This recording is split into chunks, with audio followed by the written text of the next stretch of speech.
So our concern remains the same as originally, which is if Intel corporate thinks this is a waste of money, which Intel shareholders, please, it's not, it's going in the right direction. Please commit the resources required to make this work.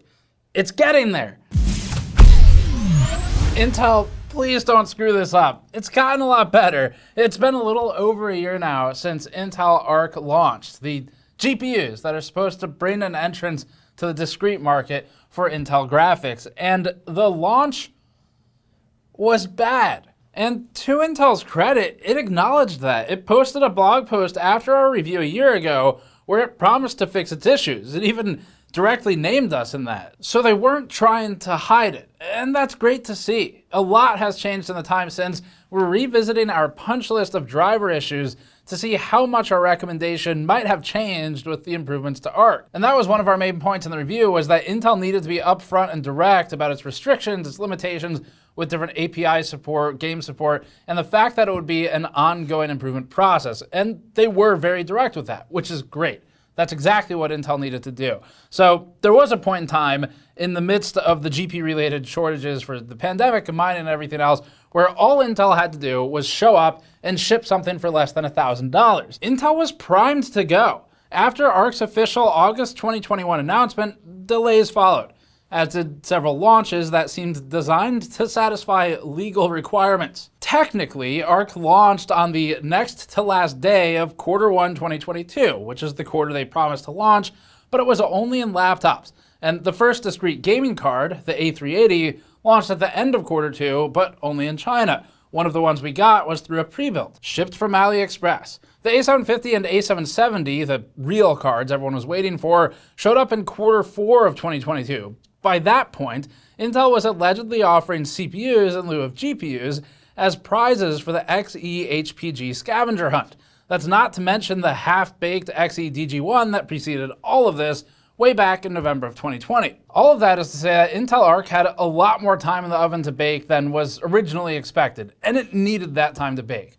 But now it's been an additional year, they've had time to roll out fixes, and it's time to revisit it and see how it looks today. And thank you to our viewer in the comments who recommended an Intel Arc 1 year later piece, because here you go. Before that, this video is brought to you by the Arctic Liquid Freezer 2 series. Arctic ships its Liquid Freezer 2 in both ARGB and non-RGB variants, and we've found their coolers to be among the best performers for our CPU test benches. We've bought several now and have them on our GPU and CPU test benches for daily use. Arctic also has its P12 Max and P8 Max fans that we've been using in some of our ITX case reviews. You can find links to all of these in the description below. We won't re-explain all of the many challenges that any GPU manufacturer would face trying to get into this market, but the important ones are software and drivers. Making the hardware is difficult enough.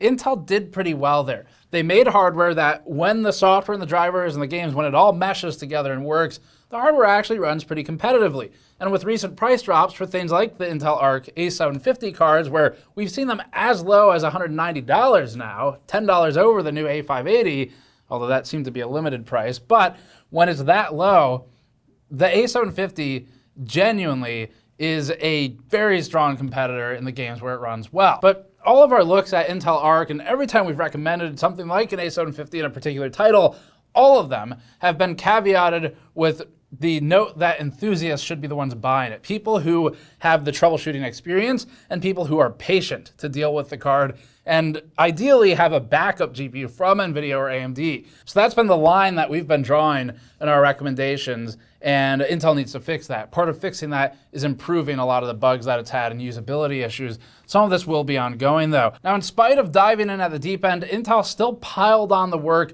and made it as difficult as possible for themselves to really establish a core, strong feature set. And the way they did that was by seemingly desperately trying to replicate or mirror one-to-one every feature that NVIDIA and AMD could offer so they could complete their bullet list on the side of a box. Examples of this include first-party recording and streaming functions. They also have ray tracing as one of these features. That's far more important these days than, say, a shadow play option. Just tell your users to use OBS or something, add that in later. It doesn't need to be there right away. Overlays, performance controls, and tuning, integer scaling, to name a random handful. And the shotgun approach here is what hamstrung Intel early on because it was trying to keep up with too many spinning plates, and it was going to have to drop some of them in favor of hopefully stabilizing its core feature set. As a result of that A380 coverage, Intel immediately began posting updates, and it noted in an August 2022 blog that it had, quote, filed 43 issues with our engineering team from a review of the A380 by Gamers Nexus, and, quote, corrected 4 of those issues by the end of July. We checked back in to report on that post, and then we checked in again at the beginning of this year to check for performance improvements. And that is the biggest upside to this story. Intel has been focusing on the important parts now that it's past that launch. It had a pretty hard start, a bit of a wake-up call and reality check, but DirectX 9, DirectX 11 in general have gotten big sweeping updates where you see anything from single-digit percentages. In the most recent example of, I think it was Halo Master Chief Collection, getting a 750% uplift because it was functionally broken before. So they have actually delivered in a lot of the improvements there, but it's not wholesale fixed. We have a list of things that we've encountered. We're gonna look at fixed, unfixed, and partially fixed issues, and then some design choices as well for our 1 year in review revisit of Intel Arc. Starting with unfixed problems, we discussed the visual artifacting bugs with SmoothSync back when the A380 launched, but our recap of what the feature is supposed to do was cut for time because it didn't work, so it didn't matter. Here's a summary. SmoothSync and SpeedSync are both tearing mitigation modes buried in the frame delivery submenu of Arc Control. As for other options, application choice respects in-game settings, VSync delivers frames in sync with the display refresh rate, and SmartSync, quote, automatically disables VSync when the application's render rate exceeds the display's refresh rate and disables VSync when the render rate falls below the display's refresh rate. Other than application choice, each of these driver-level settings requires VSync to be turned off in-game in order to take effect. All of these options are designed to mitigate tearing, which happens when the GPU delivers frames out of sync with the display, primarily on displays without variable refresh capability. So FreeSync, G-Sync, Adaptive Sync, and VRR. VSync delays the frame delivery to eliminate tears. SpeedSync, which is the Intel thing, allows the game engine to run ahead uncapped. Is this a technical term? No cap. And then delivers the newest whole frame to eliminate tears, but it may lead to perceived stuttering. So enter SmoothSync, also an Intel thing, which allows tearing, but it dithers tears over exactly 32 scan lines. Intel says this is handled by a hardware block inside the display engine, and it had no measurable performance impact in our testing. The problem we noted back in August of 2022 was that enabling SmoothSync caused serious artifacting in several of the games we benched, specifically non-DirectX 12 games, so Total War 3 Kingdoms, Tom Clancy's Rainbow Six Siege, Grand Theft Auto 5, things like that. Intel's blog post after our review and later that month stated, quote, we corrected 21 UI issues in our driver release on August 19th, and it also includes fixes on SmoothSync corruptions. And the no longer publicly hosted patch notes for that driver lists enabling SmoothSync may exhibit display corruption in certain game titles under the fixed issues header. It's very clearly labeled as fixed. Those aren't lies per se, but we tried SmoothSync again a couple months later, and the results made us suspicious. We confirmed those suspicions for this piece. SmoothSync is simply turned off for Rainbow Six Siege and GTA 5, and presumably any other games that had reported issues. It still works as expected in games that we originally saw it working in, like Strange Brigade, so at least one person will be happy, although they need to have an Arc GPU, it might be closer to 0. But as far as we know, Intel never copped to the fact that its fix was to just turn SmoothSync off in a lot of these games. As for SpeedSync, it's just gone. There's no mention of it in the Arc control menu. So rest in peace, SpeedSync. It's definitely one way to fix a bug.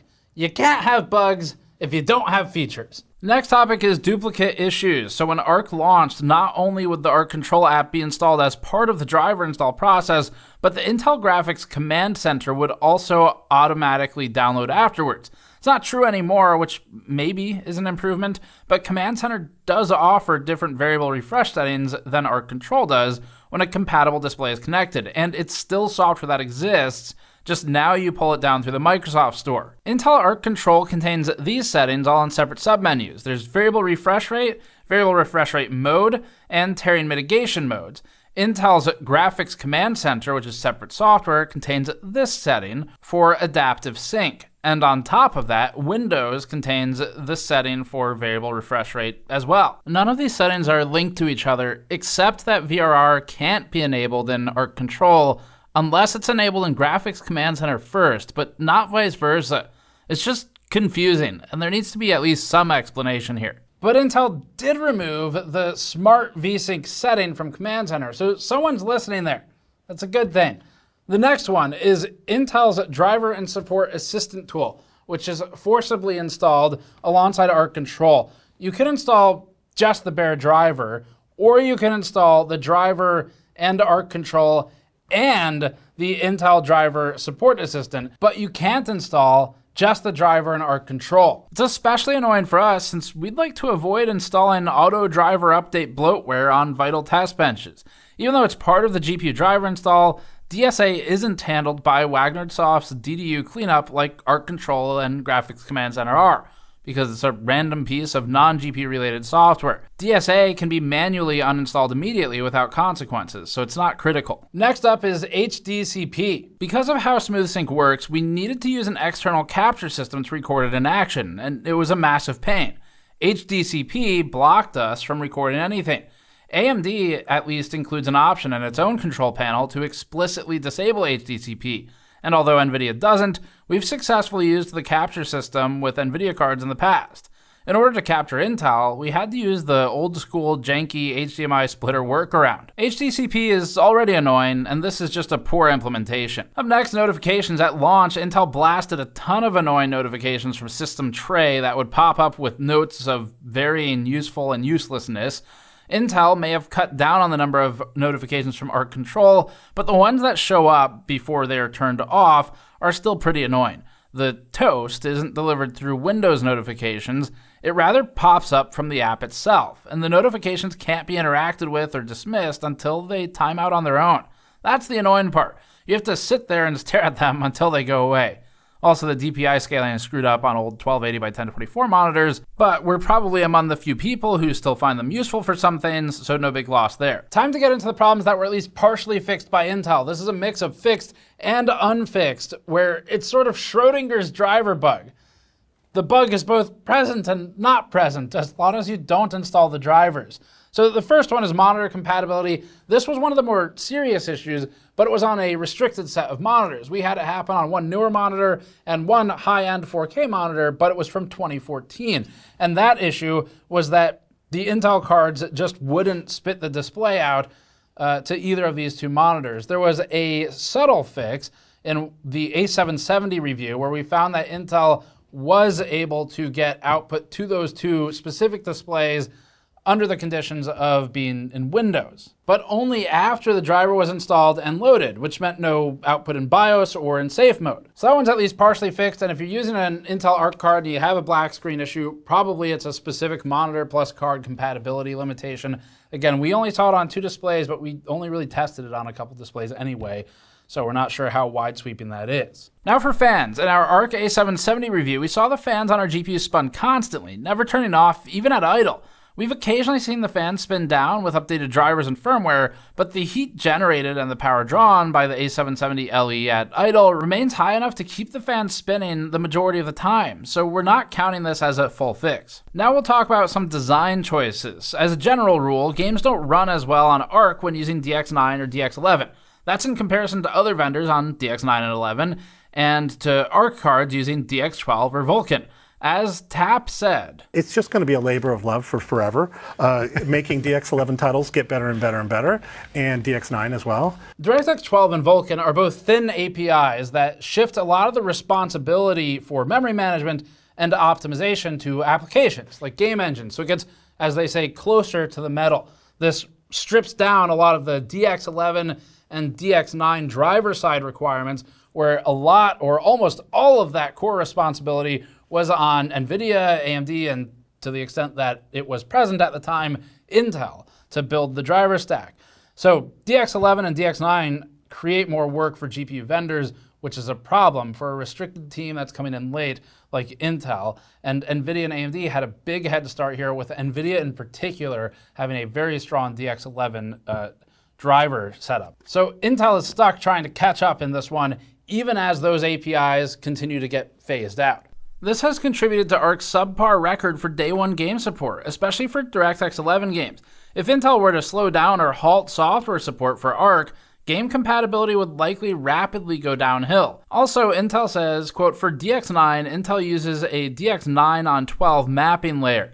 That means that ARC DX9 performance depends on the ongoing development and optimization of this layer. We think Intel made the right choice by focusing its driver efforts on the newer APIs, ones that are easier for it to support and ones that are becoming more widespread and at this point are fairly ubiquitous. It does, however, mean that ARC isn't a reliable platform for playing older games or games built on older APIs that happen to be new games. And certainly these are still coming out. So unfortunately, given the mid to budget range price of the A-series cards and the mid-range performance of those cards, this could be a make or break point for people who do want to play older games and value them, or are just playing games as they come out that are still DX11. Baldur's Gate is an easy and relevant recent example where DX11 was significantly worse than Vulkan. The good side there is that it shipped with two APIs, and one of them is the closer to the metal one, Vulkan. So you're able to work around that issue. And whenever you have two options, as long as the game's not bugged out, you should be using DX12 or Vulkan for Intel Arc. This next one wasn't an issue, but a design choice. Arc needs rebar. It works without rebar enabled, but performance can be massively worse depending on the application. We talked about that in the review. This behavior is inherent to the memory controller used by Intel. Intel's memory controller doesn't perform well with small transactions. It prefers large transactions enabled by resizable bar. Again, that's a design choice, and we agree with Intel's decision to shift focus to newer stuff, but it does put a limitation on the type of user here once again, where if you're trying to drop this into a, at this point, very old platform, because rebar support's been brought back pretty far, you really shouldn't be mixing Intel with platforms old enough that resizable bar is not an option, because you might have big performance hits in some games. On the positive side now, there have been a ton of issues that have been fully resolved. So one in particular that we're cautiously optimistic about is the Windows Update repeatedly overwriting driver installs issue. Formerly, if you installed Intel drivers with clean install selected, especially after running DDU, Windows Update would immediately downgrade the driver to whatever ancient LTS version it had on hand. Intel's official recommendation back then was to, quote, make sure not to enable the execute a clean installation checkbox, which is completely unacceptable as a fix. We can't promise this problem is gone permanently, but we've been trying it on our test benches and we haven't encountered it. So that's a good thing. Windows Update's left us alone. The next section is just our big list of complaints that have been simply resolved.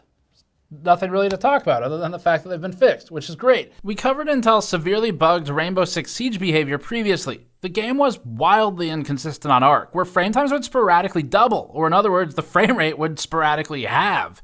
Intel resolved this issue when we covered it back in February of this year. The net result was a significant improvement to the frame times and the average frame rate. In this chart from our original coverage for the fix, you can see that the A770 and A750 went from the bottom of the chart toward the middle. It's a big uplift. As we mentioned before CS2 replaced it, CSGO's performance was really buggy, and that was also resolved. The frame times were some of the worst consistency we'd seen in a long time, and Intel fixed that early this year. We tested it back then, and since that time the game has been replaced, but at least the groundwork for the fix remains in the drivers. One of the big ones was Arc Control's existence only as an overlay. This was incredibly frustrating. Arc Control would act as if it were a Steam overlay, but on the desktop, making it impossible to interact with the rest of the desktop. This overlay behavior persisted even when it was the only application open. Rather than being a window, you'd have to Alt-Tab out of it to access other applications, including Notepad. This was a big UX oversight. Intel has fixed this behavior and greatly improved the usability as a result, so we're happy to see this improvement. Another one was a fix to the Arc Control Center, where a series of actions that included opening the Arc overlay in a low-res application like 1080p on a high-res display like 4K, and then exiting and then opening the application overlay on the native resolution desktop would break Arc Control Center. It was kind of a specific set of steps to get there, but the end result was breaking the application. This specific problem has been fixed. We previously complained heavily about non-dismissible notifications. Some of those behaviors still exist, but one critical one has been fixed, which is when the display would wake, not the system, but the screen itself, the control center would pop up multiple notifications every single time the display woke up. Sometimes they would stack halfway up the screen. This was particularly annoying because they couldn't be dismissed. Intel has at least resolved this for our test setup. Another one was rebar. Rebar was previously incorrectly listed as not supported in Arc Control, even when it was enabled and working and confirmed working. This has been resolved. We haven't seen this one again. Next one was another big oversight. Driver installation weirdly required an internet connection. This was a big problem because Windows could take over and hijack the install and install an older driver version prior to the user completing their own install. This has been resolved. This one was a small issue. The driver installer would previously minimize itself during installation and could not be restored. That's fixed now. Previously, rerunning the driver package installer would only give the option to repair the current install without options to change what features were being installed or reinstalled, and Intel has improved this behavior as well. Another fix, previously using the reset button on the overclock screen to reset OC values, would throw an unexpected error. It was as if no one had ever used that page before shipping. We showed it in our last piece. Intel has fixed this following our review. The next is a series of fixes for performance slider changes, voltage control, and fan control. Previously, the performance slider would throw errors when it was adjusted. That's fixed. Also, the voltage control was oddly in decimal millivolts, we noticed. So microvolts instead of millivolts. The changes either didn't actually do anything because they were too small or it just presented improperly, but either way, it's fixed. And finally, fan control did not work or exist sometimes. That appears to be mostly resolved. There's still some weird fan behavior though at idle. One of the big problems was where Intel Arc Control would just inevitably break. We didn't have an explicit reason for this. It just would, with 100% certainty, stop functioning at some point. And this particular failure was really bad because it wasn't able to be reinstalled on that system at all after it broke. We actually nuked one of our test operating systems over it because it was that bad. It was a critical fault with the software. That, as far as we've seen, has been fixed, so that's great. Now, additionally, but unrelated, Arc Control would sometimes open multiple instances at one time, again, for reasons we don't know. But it also sometimes failed to install, seemingly for no reason. And we've not seen either of these issues pop up again since Intel's improvements, where they seemingly got rid of them. Finally, Intel DSA sometimes would have an update available for Arc Control, but trying to download it permanently broke DSA. This appears to be fixed. Overall, the software has improved dramatically. The hardware has always been good when it works. It's been relatively competitive with that $200 pricing we sometimes see of the A750. That is the strongest selling point for Intel Arc. The largest remaining concern is if Intel keeps up with this project, because as we've seen here, yes, they can fix performance for games on a one-by-one basis. Things like Starfield, which just didn't work out of the gate and continued to be massively problematic, even in our recent A580 review. Intel told us shortly after that review that they had found and resolved the issue that was causing the frame time pacing problems with the A580. But the point is that these are things that exist and require manual attention and manual discovery. And that's challenging when there are as many games as there are. So our concern remains the same as originally, which is if Intel corporate thinks this is a waste of money, which Intel shareholders, please, it's not, it's going in the right direction. Please commit the resources required to make this work. It's getting there. But if at some point someone in the money management group or whatever for Intel, someone high up at Intel kills all of this, then people who own Arc cards now will have a good chance of being effectively doomed when new games come out, especially if they're on DX11. And a lot of the games coming out still are. We're also concerned about Intel's recent layoffs, which may be affecting the driver team, and that team needs a lot of manpower to keep up with these updates. But the good news is what we can see right now is a continual improvement where it's been forthcoming with everyone. It said, yes, we know we have problems. In fact, here are the problems, and that's awesome. They can't do the thing NVIDIA does or AMD kind of does where you just try to ignore the issues and slowly roll out fixes. or explain them somehow. Intel has to be upfront because it's the smaller one trying to get into it, and everyone knows they're going to have problems. And that's fine. This is really hard to do, but it's about not mismarketing early on and potentially misleading people into thinking it's a more sort of low-level, low experience, consumer-friendly card, which it's not. It's kind of still an enthusiast thing, first and foremost. But they've been really good about that, so that's promising. Either way, there are still multiple games like Starfield, Cities Skylines 2 was crashing on our ARC card. GTA 5 has had on and off issues where it just breaks at various times. That these games, they don't always work, and that's the main challenge. But overall, Intel has in fact resolved many issues. Some of the remaining ones are disruptive for casual users or users without a second GPU or users who are playing brand new games right when they launch, but at least the drivers are moving in the right direction. And for the more experienced among you, or those of you who don't need to play Starfield on day one when it comes out, or other games like that, then it's still worth considering something like an A750 because the pricing has been very competitive. And it's an interesting GPU to play around with if you just want something different. But you need to not be relying on that GPU for everything you do. So that's still the challenge. But that's our revisit, 1 year in review, a lot of improvements overall, and still some of the core issues remain.